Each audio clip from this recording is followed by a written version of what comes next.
Baiklah, Assalamualaikum warahmatullahi wabarakatuh.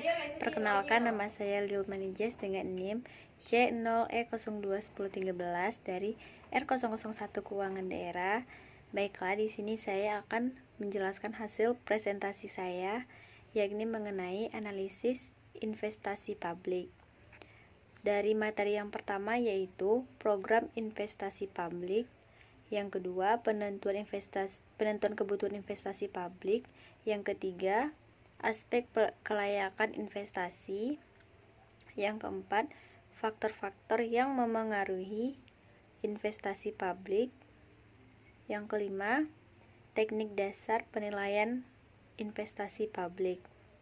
Baiklah, untuk materi yang pertama yaitu program investasi publik. Dalam praktiknya, terdapat permasalahan yang sulit diselesaikan. Di antaranya adalah memastikan bahwa program investasi publik yang diajukan merupakan program yang komprehensif. Yang kedua, memperkirakan pengeluaran yang dibutuhkan di masa yang akan datang. Yang ketiga, mengevaluasi relevansi proyek-proyek yang ada. Yang keempat, mengembangkan analisis dan perencanaan untuk pengeluaran investasi dan pengeluaran rutin. Sebelum diambil keputusan untuk melakukan investasi, pemerintah terlebih dahulu perlu menentukan kebutuhan investasi yang diperlukan. Untuk menentukan kebutuhan investasi, perlu dilakukan evaluasi yang mencakup yang pertama, ada inventarisasi investasi. Yang kedua, inventarisasi investasi, momok daftar nama, dan jenis nilai investasi. Kondisi barang modal yang saat ini ada, apakah baik atau buruk. Yang ketiga, cakupan layanan dengan tingkat investasi yang sekarang ada. Yang keempat, tambahan cakupan layanan yang dibutuhkan saat ini dan masa yang akan datang. Dan yang kelima, inventarisasi kebutuhan investasi. Yang keenam, evaluasi kelayakan investasi. Yang ketujuh, kriteria kelayakan investasi meliputi aspek-aspek teknis, sosial, budaya, finansial, ekonomi. Materi yang kedua yaitu penentuan kebutuhan investasi publik. Dalam penentuan kebutuhan investasi publik berkaitan dengan jumlah anggaran yang akan ditetapkan bagi masing-masing unit organisasi. Analisis yang mendalam sebelum dilakukan investasi sangat penting dilakukan karena investasi publik berkaitan erat dengan masalah-masalah transparansi dan kewajaran anggaran penentuan kebutuhan investasi publik. Terkait dengan dua kegiatan, yaitu peningkatan kuantitas investasi dan peningkatan kualitas investasi.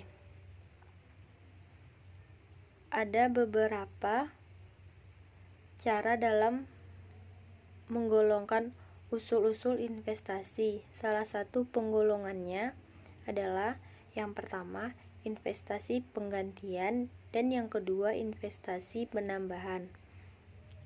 Yang ketiga, investasi baru. Materi yang ketiga yaitu aspek kelayakan investasi. Yang pertama ada aspek teknis. Aspek teknis merupakan bagian penting dari analisis investasi yang harus dipertimbangkan jika suatu usulan investasi sudah tidak layak dilihat dari aspek teknisnya. Maka usulan tersebut menduduki prioritas pertama untuk ditolak. Yang kedua, aspek sosial dan budaya. Untuk melaksanakan suatu proyek, maka perlu mempertimbangkan implikasi sosial yang lebih luar dari investasi yang diusulkan. Yang ketiga, aspek ekonomi dan finansial. Aspek ekonomi dan finansial, pertimbangan aspek ekonomi meliputi kegiatan menganalisis apakah suatu proyek yang diusulkan akan memberikan kontribusi yang nyata terhadap pembangunan perekonomian yang secara keseluruhan, dan apakah kontribusi yang diberikan cukup besar dalam menentukan penggunaan sumber-sumber daya yang digunakan. Yang keempat, keputusan investasi merupakan keputusan yang perlu dikaitkan dengan masalah-masalah distribusi pelayanan secara adil dan merata. Materi yang keempat yaitu faktor-faktor yang mempengaruhi investasi publik. Faktor yang harus dipertimbangkan dalam analisis investasi publik adalah: yang pertama, tingkat diskonto yang digunakan. Yang kedua, tingkat inflasi. Yang ketiga, risiko dan ketidakpastian. Yang keempat, capital rationing. Yang kelima, materi yang kelima yaitu teknik dasar analisis investasi publik.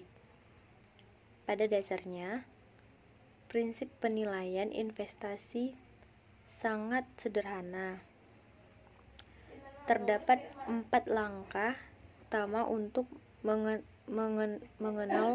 mengevaluasi suatu proyek investasi, yaitu: yang pertama, identifikasi kebutuhan investasi yang mungkin dilakukan. Yang kedua, menentukan semua manfaat dan biaya dari proyek yang akan dilaksanakan. Yang ketiga yaitu menghitung manfaat dan biaya dalam rupiah. Yang keempat, memilih proyek yang memiliki manfaat terbesar dan efektivitas yang tinggi. Sekian, terima kasih. Assalamualaikum warahmatullahi wabarakatuh.